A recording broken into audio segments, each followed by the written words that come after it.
जनतेच्या न्याय हक्कासाठी प्रजासत्ताक न्यूज सदैव आपल्यासोबत।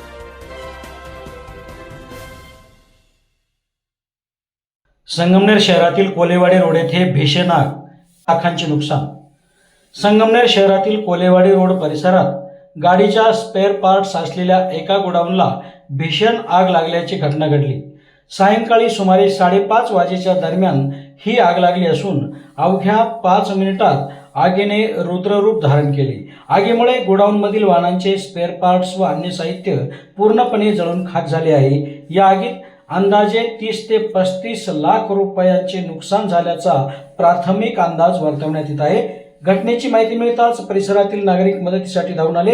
नागरिकांच्या सहकार्याने व अग्निशमन दलाच्या अथक प्रयत्नांमुळे तब्बल 1 तासाच्या प्रयत्नानंतर आगीवर नियंत्रण मिळवण्यात यश आले। यावेळी उपनगराध्यक्ष नूर मोहम्मद शेख, नगरसेवक मोईन बेग, नगरसेवक अमजद पठाण, अमित गुंजाळ यांच्यासह शेकडो नागरिकांनी मदत कार्यामध्ये सक्रिय सहभाग घेतला।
आपल्या परिसरातील ताज्या घडामोडी पाहण्यासाठी आजच प्रजासत्ताक न्यूज 24 ला सबस्क्राइब करा आणि रहा अपडेट। तसेच लाईक अँड शेअर करायला विसरू नका।